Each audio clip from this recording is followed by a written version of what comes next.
Welcome back to Lion Lunch Hour. We're in the kitchen with Chef Stretch, and isn't this a great meal so far? Listen, I'm taking notes because I'm tired of eating the same old things at home. So the broccolini is looking like a vibe. So you got some lemon? Lemon in it, yeah. Some fresh lemon juice, some garlic, Okay. salt, pepper, That's garlic something powder, new. you know, and some butter. New. Oh, y'all didn't know that's what I do. Oh, that's how you make it? When I make my broccolini, it's just the lemon. I put the squeeze. I just blop that. Wow. You see that? Little razzle dazzle. There you go. Yeah, I could have told you if you'd asked me. And what are we chopping here? This is just some parsley to garnish for the top of our lobster mashed potatoes. Oh. So it just makes it look pretty. Doesn't do anything for the taste, It's does also flavor. I mean, parsley also has flavor, I too. put on the chicken piccata when I make that Fresh at home. parsley. Really? Yeah. I'm gonna need that recipe then. That's an easy one. You can make it in under 30 minutes. Can I'll the get kids you that help? one. Yes. The kids can help. And Chef Stretch, we're going to have to pick your brain for some kid-friendly meals. Okay. We'll get to that in just a few minutes, but I'll let you get that going because we got the lamb going in the oven. Lamb in the oven, mashed Yes. potatoes, broccolini. It's coming together. All right, I'm going to go put coming my gym together. clothes on because I'm going to pull you for a workout in just a minute, and then we're going to earn workout? that meal. In a turtleneck? Yeah, you finish that. Finish All that. right, Marissa. All right, sounds good. I can't wait to see it. Time now for a little lights, camera, McCarthy Yes. with Kevin. Very excited to be Yeah. here. Excited to have you. I'm always honored to be online. You kidding me? know. This is the best show on the planet. All right, so Oh. now here's the thing. So My Dad, the Bounty Hunter is a brand new animated series that's actually out right now on Netflix. It's for kids and for family. I love Laz Alonso, Yvonne Orji as well are two of the main stars of the actual series itself. Now in the series, Laz Alonso plays a father who's not really there a lot for his kids because he's a bounty hunter. He has a secret job that kind of takes him away all the time. And then one day the kids end up on a mission with him in space.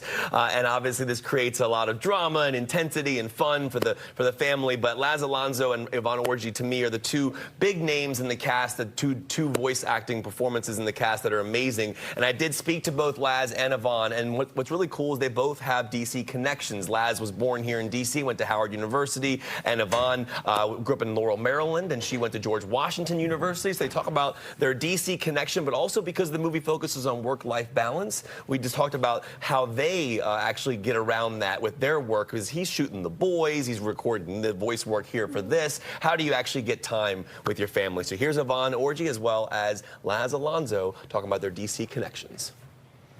Like, what did George Washington mean to you? I think, did you grow up in Maryland a little bit as well?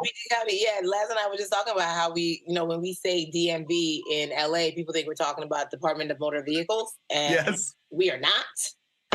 So yeah, no, we definitely had that connection, that DMV connection earlier. So What did George Washington mean to you? What did that school mean to you? It meant a lot, just being right in the mix of everything, just being able to see, do I want to do politics? Do I want to do, more? I studied public health. So I'm completely deviating from what I have my degrees in.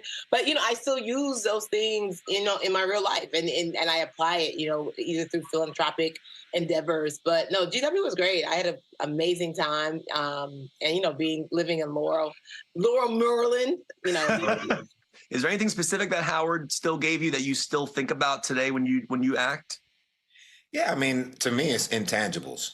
You can quantify, how it's helped my career as far as money management and marketing myself in the business and XYZ, everything I learned at Howard. But at the end of the day, there's a quality that you can't really put your finger on, and that's what you build into people at an HBCU. And coming out of Howard, I knew that this was a career that I wanted to pursue and that I would achieve a certain level of success. There was no doubt in my mind. And I see that in other HBCU grads. They just come out with, you want to call it a chip on their shoulder. I call it just confidence. You learn the strength in your presence and who you are as a person, and you bring that with you in every door, in every room that you enter. With your jobs, I would imagine they take you away from your families and when you're working all the time and things like that. I was wondering, I'm 38. I'm still trying to find that whole work-life balance thing. I think we all are struggling to find that. But is there anything that you set in place to make sure that doesn't happen, that things don't conflict? It's funny because this year I actually started moving with more intentionality with connections. So I budget Tuesday and Wednesdays are my meeting days. So that's meeting professionally, that's meeting for lunches, like whatever it is. Tuesdays and Thursdays, I have space and time for friends and for work. And then every other day is like a writing day or just, a workout day. It's my day. It's funny. We were doing this series. We were recording this series during COVID. So I was shooting the boys, and I would leave the boys set, go to the studio to do my Terry parts, and we were Zooming the sessions. For me, acting is my happy place. I've also had to learn, as Yvonne has created a system to never lose touch with people, with friends, with family. I had to learn how to do that myself. And as Yvonne mentioned, a lot of that is just picking up the phone. Like, don't rely just on text. Hearing people's voices, FaceTimes. I've always been Mr. Anti-FaceTime, but it really is a lot more personal. I don't mean start FaceTiming me. Text me first, ask me if I can FaceTime, and then we'll FaceTime. Let's pick up your phone. I'm FaceTiming you right now. That would be amazing. Thank you for warning me. That's Laz Alonso and Yvonne Orji for My Dad, the Bounty Hunter, which is streaming now on Netflix. That's in one of the many interviews I did this week. I also spoke to Paul Rudd and Jonathan Majors. I talked to LeVar Burton yesterday. LeVar Burton? Oh, Reading Rainbow? Wait till you see our Reading Rainbow geek out. Oh my gosh. We literally have an entire. I can go anywhere. Take a look. It's in a book. It's in a book. I didn't sing to him, but I did. Yeah, but he was amazing, and he gives a phenomenal answer about Reading Rainbow. It's going to blow your mind. So we'll have that next week for Picard. Oh, you gotta wait. Yeah, next week. Next week, LeVar Burton. All right. Well, producer Chris good voice, joins by the us way. now You live. sounded good. I tried. You sounded good. He joins us now live today with Celebrity Snack. You grew up on Reading Rainbow too. I sure did. I am obsessed with it. I also grew up on Star Trek: The Next Generation, where he played Geordi LaForge. Yes. So my history with LeVar Burton, and he still, I maintain, should have been the next host. I agree with Agreed. you.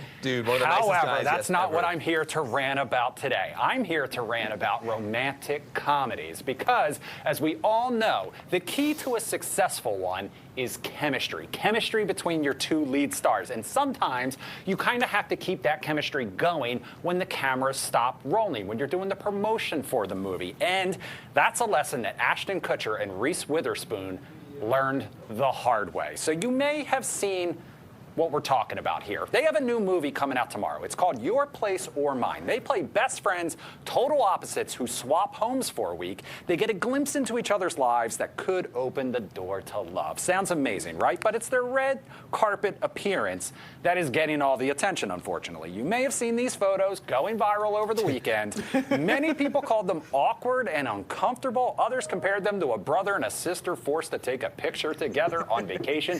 You see him standing there with his hands behind his back. She's got her hands folded in front of her. He's got them in his pockets and other pictures. However, Ashton defended this hands-off approach while on the Chicks in the Office podcast. Take a look.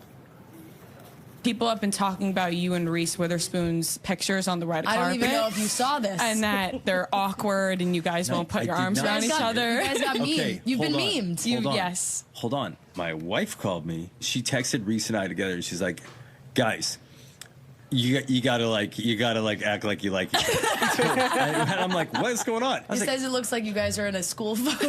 Here's the thing, okay? All right, here's the thing.